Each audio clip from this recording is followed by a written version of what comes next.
Hello बच्चों, शुरू करते हैं मेरे साथ solid state series number 3 multiple choice question की। तो देखिए, पहला क्वेश्चन होने वाला है, निम्न में कौन सा फ्रेंकल दोष प्रदर्शित करता है। तो हम लोग पढ़ के आए थे कि फ्रेंकल दोष में क्या होता था कि धनायन जाकर अंतराकाश में बैठ जाते हैं क्योंकि धनायन का आकार छोटा होता है। अब NaCl में Na+ क्या है, एक बड़ा धनायन है और आप जानते हो कि जो भी क्षार धातु हैं उनके धनायन बड़े हैं, तो इस वजह से वो अंतराकाश में तो आसानी से बैठने वाले नहीं हैं।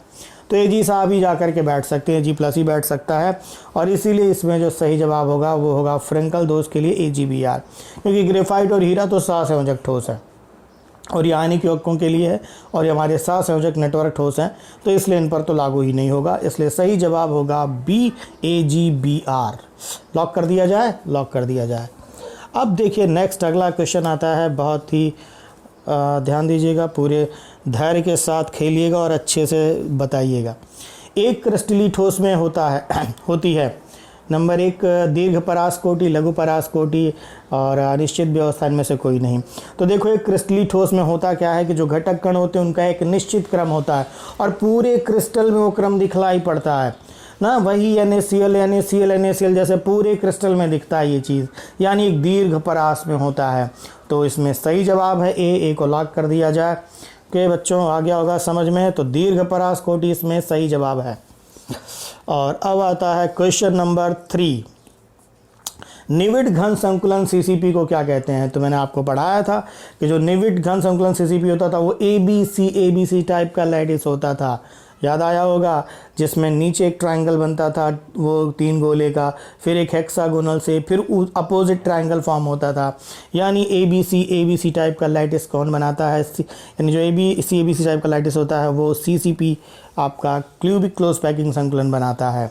तो लॉक कर दिया जाए, किसको लॉक कर दिया जाए, C को लॉक कर दिया जाए। सही जवाब है C बच्चों। नेक्स्ट अगला क्वेश्चन आता है, ये है अगला क्वेश्चन, यहाँ पैसे तो नहीं मिलने वाले हैं। देखिए नेक्स्ट है, लेकिन ज्ञान मिलने वाला है, ज्ञान बट रहा है, इसको जल्दी जल्दी इकट्ठा करो। अगला क्वेश्चन है, ठोस A अति कठोर ठोस तथा गलित अवस्था में वैद्युतरोधी है। राइट, ठोस A अति कठोर ठोस और गलित अवस्था में वैद्युतरोधी है, या बहुत उच्च ताप पर पिघलता है, या किस प्रकार का ठोस है। तो बच्चों, गलित अवस्था में तो वैद्युत का सुचालक हो जाता है आयनिक यौगिक, तो इसका मतलब ये आयनिक तो हो ही नहीं सकता है। ये ठोस में भी कुचालक और गलित में भी कुचालक, गलित में भी आपका ये तरीके से वैद्युतरोधी है, ठोस में भी वैद्युतरोधी, गलित में भी वैद्युतरोधी। तो ये आपका होगा सहसंयोजक या नेटवर्क ठोस। आप जानते हो जो सहसंयोजक नेटवर्क ठोस होते हैं इनके क्वथनांक गलनांक बहुत उच्च होते हैं, तो इसमें हीरा ग्रेफाइट ये सारी चीज़ें आती हैं। तो सही जवाब है D, लॉक कर दिया जाए, D को बिल्कुल लॉक कर दिया जाए और इस 4th में होगा सही जवाब होगा D। नेक्स्ट है, उसके बाद अगला आता है CsBr3 के लिए कौन सा कथन सत्य है। तो देखो, ये सीजियम जो ब्रोमाइड है, ये जो ब्रोमीन होते हैं उनमें पॉलीहैलाइड आयन बनाने की टेंडेंसी भी पाई जाती है ना, तो अब उसकी वजह से क्या होता है कि जो CsBr3 है ये टूटेगा तो ये बनाएगा CS+ और Br3-। तो इस तरीके से इसका जो सही जवाब होगा वो B होगा, तो B को लॉक कर दिया जाए ना। CS जो ब्रोमाइड होते हैं, हैलाइड होते हैं, उनमें पॉलीहैलाइड आयन बनाने की प्रॉपर्टी पाई जाती है, तो CsBr3 टूट कर बनाएगा CS+ और Br3- आयन। तो इसमें पहला था, इसमें से CS+3 Br- आयन होते हैं, बिल्कुल नहीं, दूसरा जवाब इसका सही है। ठीक है, आ गया होगा समझ में। तीसरा, इसमें CS+ Br- चालक Br2 होते हैं, यह सहसंयोजक यौगिक है, तो इसमें सही जवाब होगा दूसरा, यानी B होगा, B।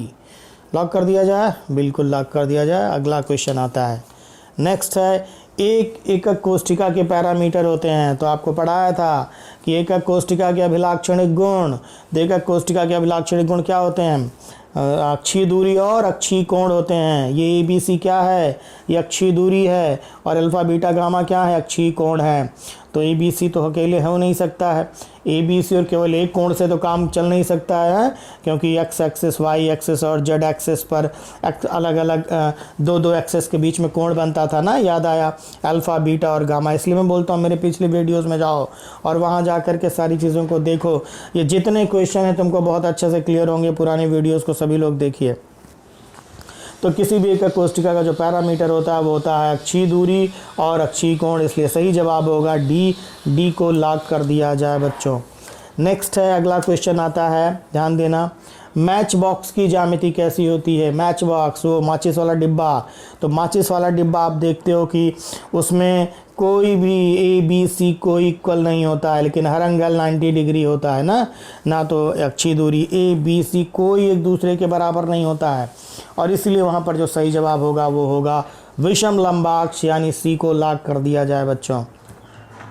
आ गया होगा समझ में। तो विषम लंबाक्ष होता है, आप उसको मैच बॉक्स तो यार सब लोग देखे होंगे। तो मैच बॉक्स में कुछ इसी टाइप का ऐसे स्ट्रक्चर बनता है, जैसे ये बना दिया, ये उसको खड़े खड़े ऐसे में ना मैच बॉक्स का ऐसे स्ट्रक्चर बनाया। अब इसमें कोई भी जो है वो इक्वल नहीं होता है, ये अलग होगा, ये ऐसे ऊपर नीचे है, तो कोई भी A B C, A equal B equal C ना, A does not equal B does not equal C, and alpha equal beta equal gamma 90 degree होता है, याद आया। तो ये विषम लंबाक्ष होगा, लॉक कर दिया जाए, सी को लॉक कर दिया जाए भाई। अगला है जो क्रिस्टलीय ठोस होते हैं, ध्यान देना, क्रिस्टलीय ठोस का गुणधर्म नहीं है। आप जानते हो कि जो क्रिस्टलीय ठोस होते हैं वह विषम दैशिक होते हैं क्योंकि उनके सभी दिशाओं से गुणधर्म समान नहीं होते हैं, पढ़ा है आपने।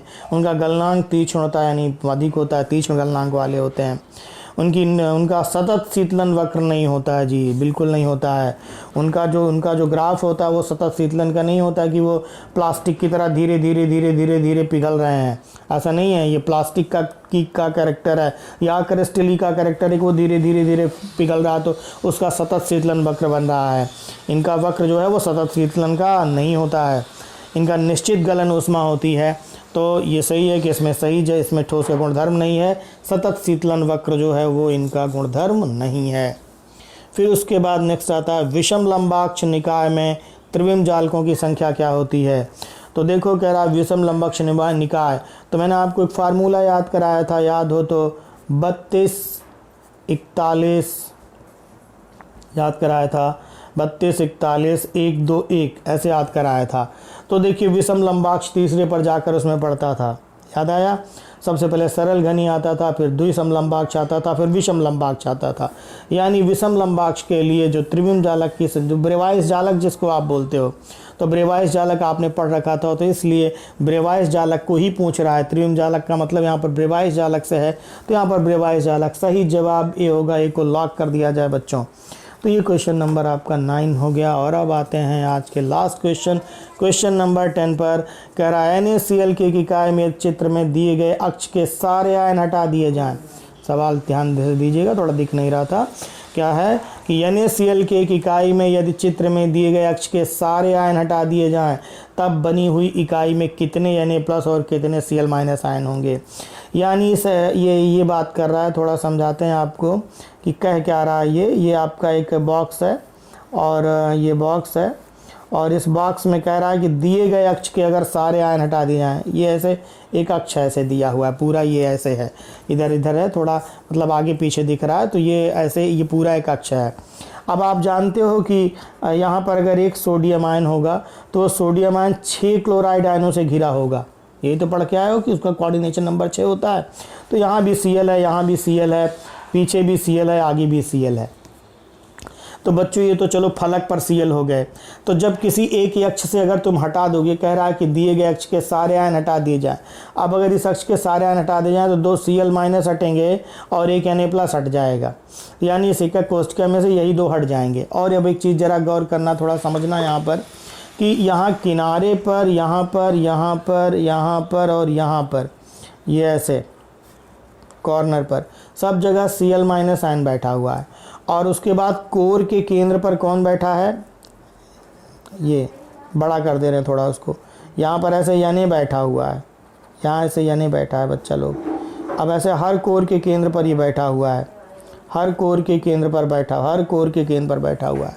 तो अब अगर इसमें तुम Na और Cl की संख्या निकालोगे तो Na+ की संख्या क्या आ जाएगी, कोर पर बैठा हुआ है तो एक कोर पर उसका योगदान होता है 1/4, तो 12 × 1/4 आया प्लस।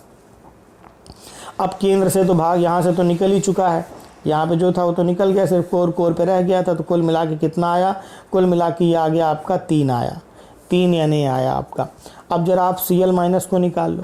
अब Cl- कहाँ है, कोनों पर है, तो 8 × 1/8 आ गया, 8 गुणे 1/8 प्लस, अब देखो दो फलक से तो गायब है वो, तो जब 2 फलक से गायब है तो केवल 4 ही फलक, भाई ये तो गायब हो गया ना 2 फलक से, तो 4 ही फलक पर है, तो 4 गुणे 1/2 आया, तो कुल मिला के ये भी 3 आया, सही जवाब बी होगा, तो बी को लॉक कर दिया जाए।